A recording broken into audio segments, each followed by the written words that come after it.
de persoas, non temos ningunha alerxa nin intolerancia.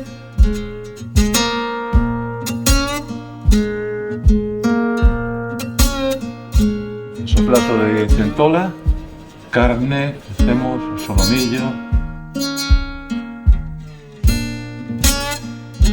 3 viños, os 2 primeiros levan o mesmo viño.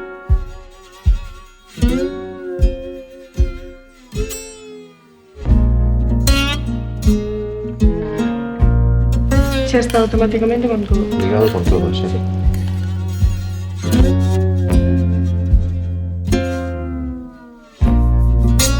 Está duro, sí. Sí, está durín. Eu casi non sabía este, sí, me pareceu un pouco máis igualiños. Vale, perfecto. Que non este.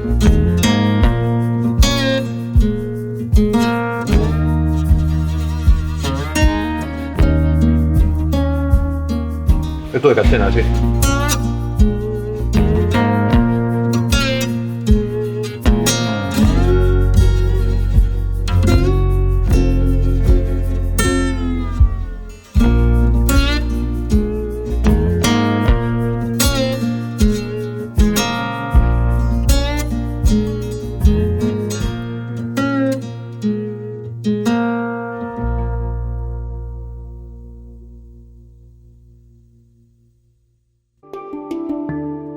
Creo que nacín no mellor sitio posible para ser cociñeiro, de todo o mundo. Este territorio tan pequeniño, ¿no? O sea, temos unha diversidade tan grande en todo, de peixe, de marisco, de carne, de verduras, de viños, o sea, de todo que necesitamos para comer, alimentarnos. Entonces, levo, moitísimos anos pensando isto, e seguro que moitos pensamos isto, ¿no? Eu digo que cando as cousas se demostran, aí son indiscutibles. É dicir, eu podo dicir que isto está moi rico, pero se se demostra que, non, e que aquí hai uns condicionantes que fan que isto sea mellor, a partir de aí é indiscutible. Aí entra a parte xa non tan subxetiva de un cociñeiro ou dun consumidor, sino eu quería que entrara a parte científica. Eu hoxe quería ter a ciencia, a parte da ciencia. En primeiro lugar, para que me expliquen que é o que pasa aquí, para que a carne sea moito mellor. Que pasa? Temos os climas perfectos pois para todo? Pois igual sí, porque todo funciona aquí. Creedes que hai uns condicionantes que non hai en outros sitios? Sí. O sea, estamos convencidos de isto? Sí, estamos convencidos. Por eso estamos aquí, pero ahora temos que convencer o resto, demostrarlle ao resto. Sí, aquí pasa algo distinto. Somos distintos por algo. Ahora a responsabilidade de usa. Berto, que? Esta xente xa ten fame. Que non?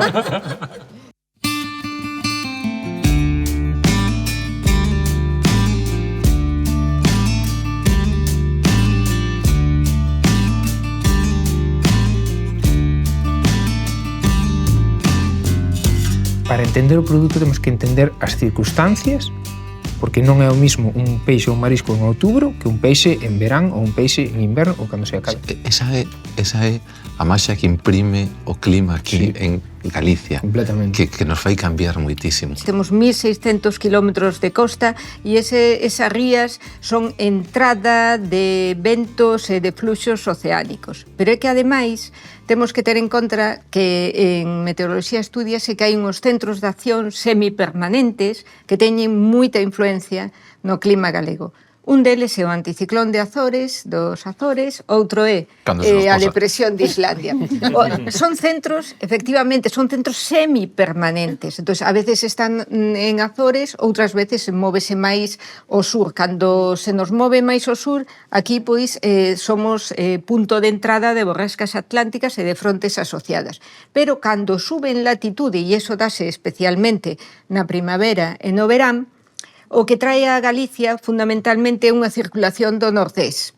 E estes ventos do nordés, especialmente no que é o litoral atlántico, o que fan é que retiran a auga da costa.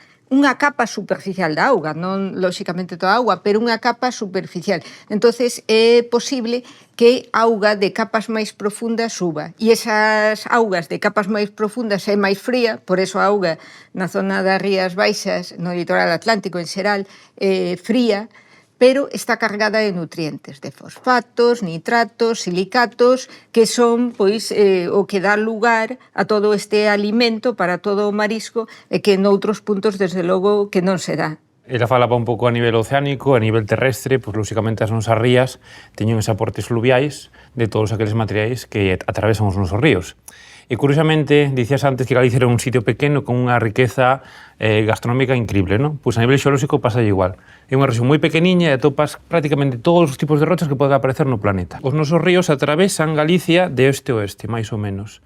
E as formacións xeolóxicas son norte-sur, é dicir, que un espazo moi pequeno de tempo esa auga atravesa por moitos materiais, entón se van cargando esas augas en moitos componentes minerais que xunto co que xa aporta o océano, pois dan que a riqueza das nosas rías pois, é increíble.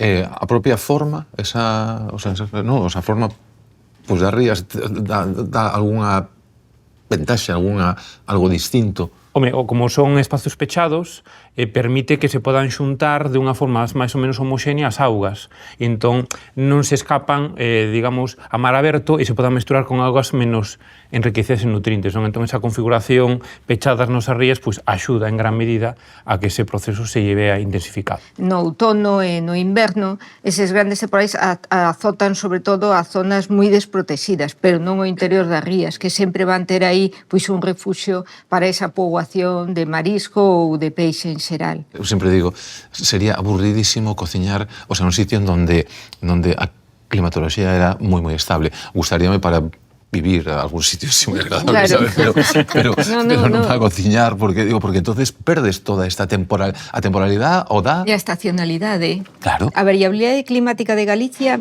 é tanto unha variabilidade espacial como temporal.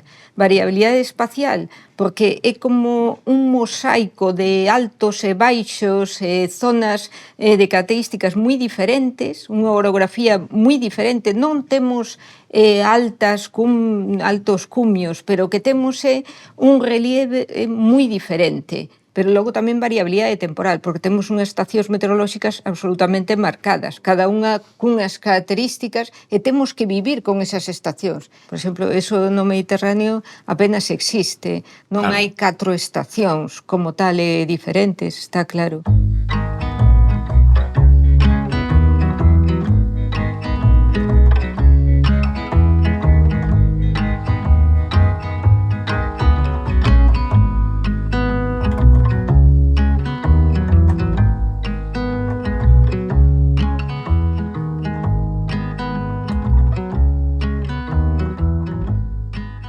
Dous factores que son fundamentales na explicación de por que o produto galego é dunha calidade excepcional no caso do peixe. Unha é a temperatura. Son organismos primitivos, pero non organismos primitivos nun aspecto peyorativo, como se suele comentar. Non é que sean menos evolucionados, non. A evolución actuou un montón ao longo deles. Podemos comparar, se queremos, co xadrez. Podemos comparar co xadrez, que é un xogo que ten centos de anos. É un xogo complexo. Non necesariamente. Dentro que cabe, cada peza móvese cos seus movimentos. Pero as tácticas, o que se chama metaxogo, que se fixo por riba del, sí que o son. E aquí pasa o mismo. A selección natural actuou dunha maneira tan drástica durante tanto tempo que son organismos que son sensibles a calquer tipo de cambio. Entón, aí é onde está, en realidad, a da temperatura. Os pequenos cambios son determinantes. E a sorte que temos aquí é que os peixes de latitudes maiores son moitísimo millores a nivel de músculos, a nivel de adaptación, a nivel de temperatura e de ecoloxía que os de latitudes máis baixas. Logo de que se pesca o peixe é unha carreira contra reloxo. Por eso a min sempre me resulta non paradóxico, pero sí que me costa máis moverme e me gusta como se integra dentro do que é a lingua galega o feito de que falemos de peixe. Porque a min costaba un montón divulgar en castelán porque era pez e pescado. Del pescado sabíamos todo, absolutamente todo. Como temos que facer, como se ten que preparar, que como poden pescar. Del pez nada. Nada, cero. Entonces estaba eso. Cando en realidad sí que ten moitísimo que ver o ambiente e máis co que é o produto en si mesmo. Eso ten que ver ca segunda variable, que é o estrés. O estrés é o máis importante de todo. Os peixes están en continuo estrés. O estrés social mídese polos niveles de cortisol. Ao tratarse dun ecosistema tan complexo que só se dá nesta parte do mundo, con este tipo de actividade, con este tipo de estruturas sociais, o cortisol o que fomenta é un aumento das estruturas neuronais. Isto influi directamente no comportamento, é dicir, son máis listos. Son máis listos, os nosos son máis listos.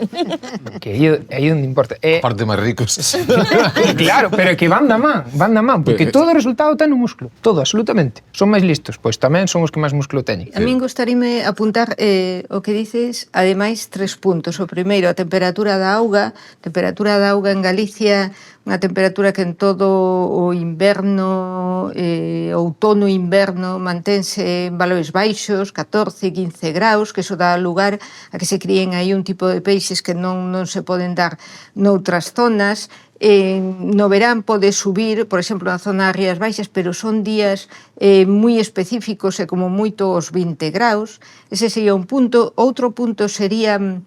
aquí a Galicia chegan, é un mar que ten bastante ondaxe, é dicir, esas ondas veñen de puntos que están a miles de kilómetros, por exemplo, de borrascas situadas ao sur de Islandia ou ao oeste, sudoeste de Irlanda, que neses puntos pois poden dar lugar a un mar que pode ter forza 8, forza 9, e esas ondas veñen viaxando polo mar e chegan aquí a Galicia, e producen-nos que o mar este tamén pois con esas ondas importantes. E por outra parte, o terceiro punto sería que non se pode comparar tampouco que o Océano Atlántico ou o Mar Cantábrico cun mar moito máis confinado, como por exemplo pode ser o Mar Mediterráneo. Sí. Nós temos unha estreita plataforma continental, por lo tanto temos as llanuras abisais moi próximas á nosa costa. Eso facilita que as correntes mariñas cheguen moito máis rápido que en outros puntos, non? O que teríamos ir a primeira liña a costa, onde serán os nodiños do Miñamán, entón progresivamente a costa vai progresivamente baixando, cunha pendente moi suave, e depois temos o que chamamos a taluz continental, que é un gran escarpe que ten varios centos metros de altura, e depois xa unha planicie imensa que chegaría ata a costa xa dos Estados Unidos. Entón, esta plataforma continental na costa galega é moi estreitiña, entón por iso temos moi próximo os fondos abisais do océano e ese afloramento que falábamos antes. En cambio, se nos vamos ao Mar do Norte, pois son plataformas continentais que están a kilómetros desa taluz continental. En iso aí dificulta, lóxicamente, que a dinámica mariña sexa diferente. O sea, que nos interesa que esa plataforma sea curta. Pequena, que haxa pouca distancia entre o taluz e a costa. Chegas antes a pescar e traelo de volta antes. Depois, na costa galega tamén temos montañas submariñas, o que chamamos o Banco de Galicia. Entón, son montañas que levan máis de 1000 metros de altitude sobre esas llanuras abisais. Entón, eso dan xogo a que as distintas especies pues, teñan lugares diferentes para poder vivir. Entón, eso dá unha maior riqueza e unha maior variabilidade de especies. E como nas montañas, non? As árbores están colocadas de acordo á altitude, pois aos peixes o mesmo.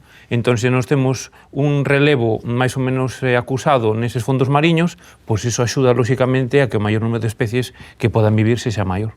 Mas para iso hai nas que pescar, porque estas circunstancias accesibles só se dan aquí. Sí, claro, o sea, esa a terceira. Claro, é que é a accesibilidade, o que comentaba el, de que ao ter pouca distancia respecto á costa de plataforma continental, ao estar o cantil cerca, é moito máis accesible. Se non se sabe que existe, se non se pesca, se non aproveitamos, non se pode sacar partido. Pero o que comentaba antes, hai determinados tipos de sabores e calidade de produto que só se poden obter a raíz destas circunstancias que só se dan aquí. Que é máis o aproveitamento dunha vida útil que é moi lonxeva. Co cual temos, vale, para concluir, decir, temos a sorte de esas circunstancias, entonces temos a posibilidade de calidad e diversidade. Sí. De moitísima diversidade de peixes, accesibilidade. Calidad, esa accesibilidade para chegar a eles. É os mellores pesqueiros. Así que complétase o círculo. Porque é cultura, iso é un rasgo cultural que é o que está en común de todos os abordados que podemos tocar aquí.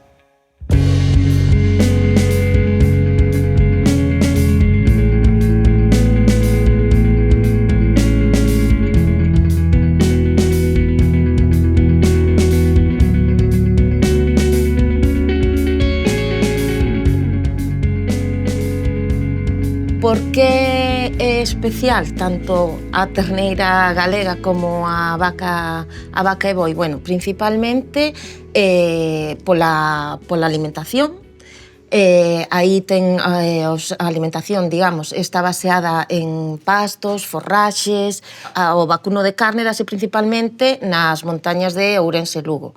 Entón, esas teñen unha orografía específica e tamén a climatoloxía, porque basease na pluviosidade, nas temperaturas, digamos, suaves, suaves e máis ou menos estables que teñen ao longo de todo o ano. Iso permite que haxa pastos pois en casi ao longo de todo o ano. Despois, outra cousa que fai, digamos, especial a carne galega é o sistema de manexo. As crías alimentanse do leite das mães, non? Entón, hai estudios que xa relacionan que os ácidos grasos da leite das mães transfírese á grasa da carne dos terreiros, digamos, das crías. Ácidos grasos esenciais, ácidos grasos insaturados, poliinsaturados que fain que esta carne teña unha xugosidade e unha palatabilidade, pois, especial. Aquí en Galicia, pois hai digamos, a tradición de sacrificar os animais en edades tempranas, pero noutras tipo de carnes, de outras razas e de outras zonas de España, sacrifícanse os animais con moita máis idade. Entón, a textura, a xugosidade, incluso a cor, pois é diferente. As montañas de Galicia sempre digo que son como montañas que se formaron dúas veces. Son montañas que formaron primeiro polo choque dos continentes, fai millóns de anos. Esas montañas que chegaron a ser tan altas como Himalaya se desgastaron por completo.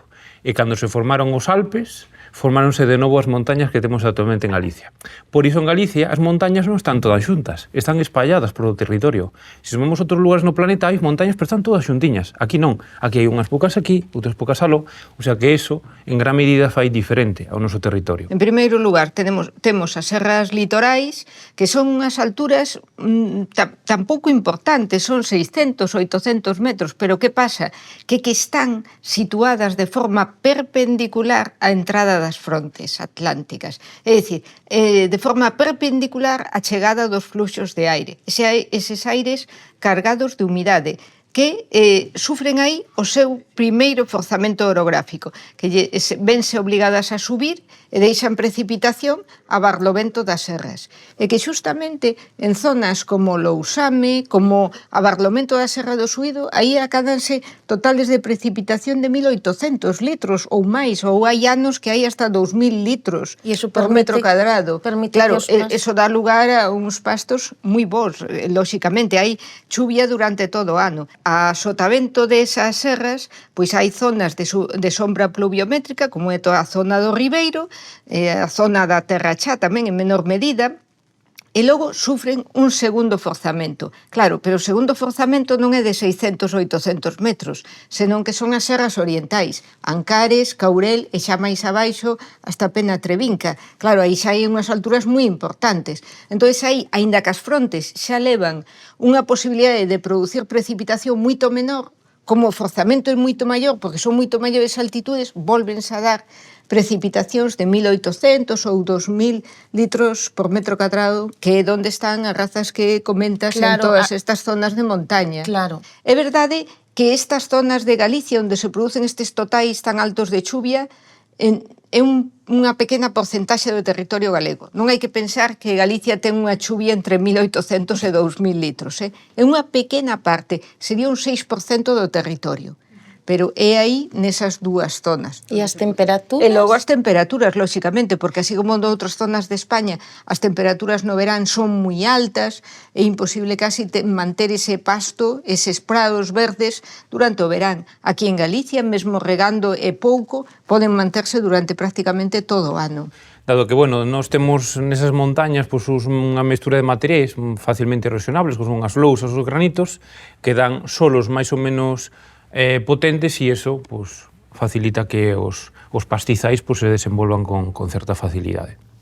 É que non, o sea, que non entendí, o sea, por a nosa composición de... Claro, o sea, non todas as rochas dan bons solos. Hai unha serie de materiais que, pola súa natureza, os seus componentes, co paso do tempo, se convirten, por exemplo, en arxilas, que son un dos componentes máis útiles a nivel de formación dun solo. Entón, no caso dos granitos ou das lousas, son materiais moi abondosos en Galicia, e, de feito, son unha mestura dos dous, e iso facilita que os solos que se desenvolvan facilitan os cultivos como son o caso dos pastizais, non? A mellor non son bons para outros cultivos, pero para os pastizais, pois sí se dan bastante ben.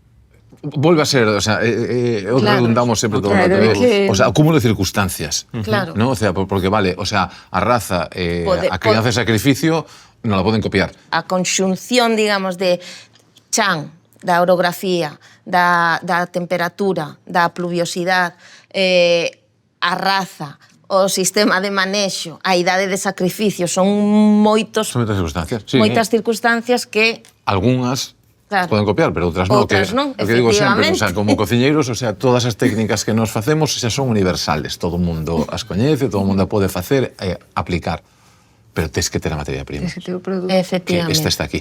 Sí, Veo que nos diferencia. sí. Pois eu digo que non hai sitio mellor para ser cociñeiro que aquí.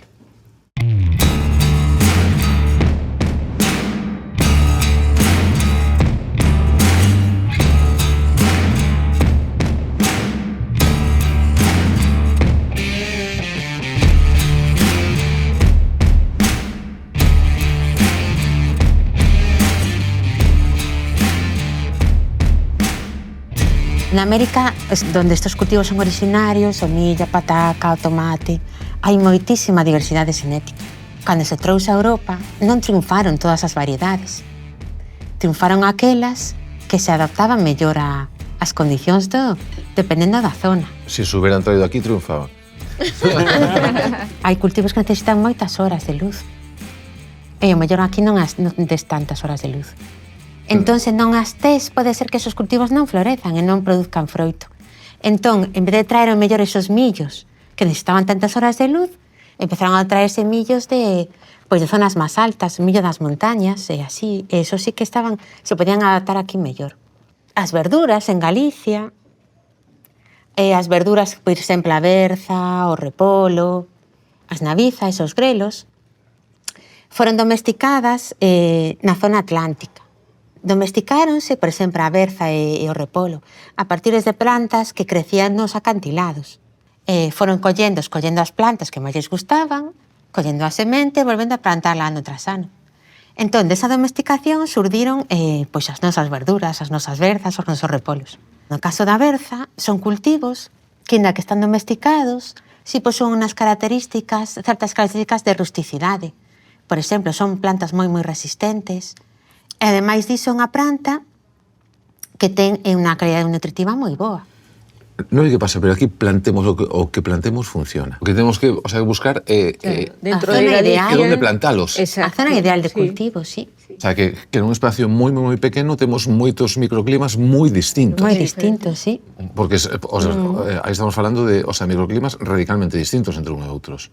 Sí, bastante, sí. Digo, O suficientemente por o tipo de cultivo. distintos para ter unha gama de cultivo, un rango de cultivos moi diverso e que se adapte con facilidade, sí. Bueno, aquí falamos moito das temperaturas, da precipitación, pero non falamos nada da insolación. É que hai tanta diferencia, por exemplo, entre dúas zonas que vou poñer como exemplo. Na zona da Mariña de Lugo hai unhas 1600 horas en media de insolación. Na zona da Mezquita de Ourense, casi 1000 máis. Hai unha variabilidade tremendo, solo hai que buscar o lugar adecuado. E aquí temos un pouquiño de todo en un espazo moi reducido. Entón, se xuntamos unhas especies en concreto, con unha climatoloxía, con unhas condicións de un pH do solo, con uns minerais que se van liberando das rochas, ao final fai que haxa a veces condicións únicas. De feito, a nivel de especies de plantas, hai especies endémicas, que é o único lugar no mundo que se dan e están aquí en Galicia. O sea, que se den a pequena escala, pois pode ser que traemos outros cultivos de outros lugares e se adapten ás nosas condicións, porque temos tantas singularidades que ao final, por estadística, en algún lugar se van dar. Ao mellor o que falamos, non? O aguacate mellor non se dá en toda Galicia, pero sí en certos lugares.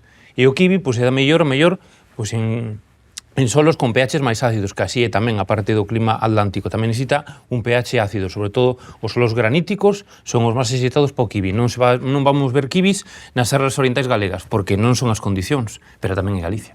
Pero non crees, ahora digo así a todos en xeral, que a horta é a gran tapada e a gran potencia que falta por lanzar aquí en Galicia? Si, é unha gran potencia. Polo seu minifundismo, e como é a propiedade do solo, e como que se mantivo durante moito tempo esos hortos familiares, esos pequenos campos de autoconsumo, moitas veces. Entón, eso o que fixo é que se cultivaban o que se chaman as variedades locais, que son variedades moi heteroxéneas, pero que teñen que son cultivos que non necesitan moitos insumos.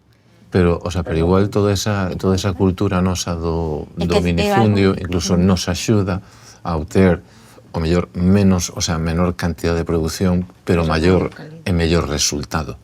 O ideal sería consumir o que producimos localmente. A nosa gran fortaleza é esta. É esa, sí. Galicia calidad.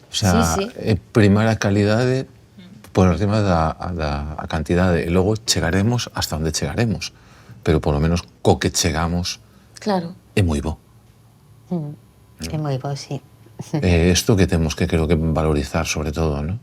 Pero creo que tamén é parte da nosa cultura divulgar eso que habíamos perdido, que a estacionalidade que aquí había porque como te decías, as hortas eran para autoconsumo.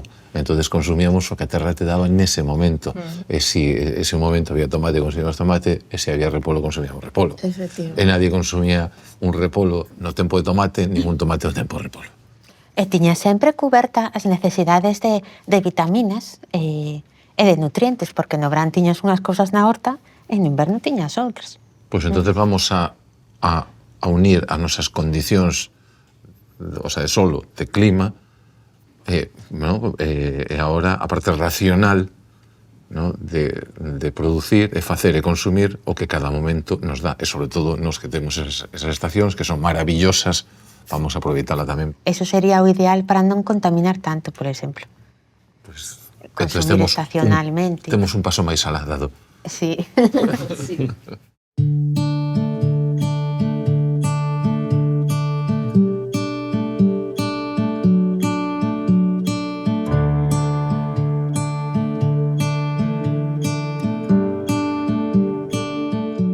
Había un compañeiro de viaxe durante toda a cena que non falamos nada, que era os viños. 3 viños totalmente distintos, 3 formas, uvas distintas, caracteres distintos. Galicia ten algo especial para o viño. É verdade, é un pouco o mesmo que venimos falando toda a cea, non? Que ao final non é solamente un factor, senón que a diversidade débese a que hai un montón de factores que influen en que as características sexan dunha determinada maneira, non? Un factor fundamental en Galicia é o tema cultural que fai que haxa un montón de variedades autóctonas que se conservaron no tempo. Que, bueno, cando entran o idiu, mildiu e a filoxera a finales do 19, a replantación é con todo variedades moi productivas, porque facía falta producir viño, había moitos anos que non se producía, había unha gran demanda, sobre todo en términos de sustento, ¿no? En términos de alimento. Gracias a que hubo un montón de viticultores pequeniños e, bueno, pues, nesto ten moito que ver o minifundio e que houvese unha viticultura de subsistencia durante toda a nosa historia e grazas a eso puideronse recuperar as variedades autóctonas que volvense a cultivar hoxe en día, non? Esas variedades adáptanse moi ben a moitos microclimas e moitos dos chans que temos aquí, non? E gracias a eso temos a gran diversidade. Por que hai diferencia dunhas zonas a outras? Porque, bueno, pola nosa situación, estamos preto do mar Atlántico, do Océano Atlántico, isto fai que haxa unha influencia clara en todos os microclimas ao longo de Galicia, pero sí que é verdade que co coa diversidade orográfica fai que ese clima atlántico podase influenciar polo clima mediterráneo ou continental si nos adentramos hacia a parte máis oriental de Galicia, non? Entón, as zoas costeiras, en este caso Rías Baixas, ¿no? Como denominación de origen sería a máis atlántica, sería onde as temperaturas son máis suaves e por iso os viños tamén na época de maduración pois maduran moi lentamente. Con isto temos casi sempre máis frescura, viños con acideces máis altas e se nos vamos máis hacia a parte oriental, pois recoñecemos viños un pouquiño máis cálidos, con un pouquiño máis de alcohol e menos acidez, aínda que, comparado co resto de España, siguen sendo viños moi frescos. Sí, porque seguramente creo que dos froitos, porque non é un froito, o que máis transmite o chan é a uva. O sea, a uva é o viño, o sea, feito os grandes viños, ¿no? O sea, o que clasifican son os chans, ¿no? O sea, porque eso é a verdadeira o sea, a verdadeira característica ou a personalidade ven por aí, ¿no? O sea, o clima nos pode pois axudar máis a que teñamos viños máis maduros ou menos, máis frescos ou menos, pero logo hai o condicionante, ¿no? Do chan, o sea, ¿no? Condiciona moito estar en valo en estar en ladeira, porque o solo que se desenvolve non é o mesmo. De feito, nos últimos anos se fixeron varias publicacións sobre xeoloxía de viños. O sea que realmente hai unha correlación moi forte. Como Galicia é unha rexión con unha orografía moi irregular, temos moitas depresións. Entón, nesas depresións, evidentemente a climatoloxía influe, pero tamén nesas depresións que vai ir todo o que se desfai das montañas, entón todos os nutrientes se van a esas depresións. Por eso é donde, favorablemente, se pode desenvolver o cultivo do viño. O sea, sempre digo que hai un matrimonio natural entre a comida e o viño. Sí, ¿no? Porque, indudablemente. Sí. O sea, porque Galicia, que é unha terra de producto, o viño ten o carácter para ese producto. Para mí, en un territorio tan pequeniño, máis de 60 variedades autóctonas, o cual va a dar unha diversidade de viño que non hai en ninguna outra zona. Non hai. E logo, que o carácter atlántico, que dá esa frescura, ese tal, creo que fai cousas son únicas no mundo. Creo que... Pero bueno. Salud. Sí. Nada mellor que rematar con viño. Moitas grazas por vos. Gracias. Gracias.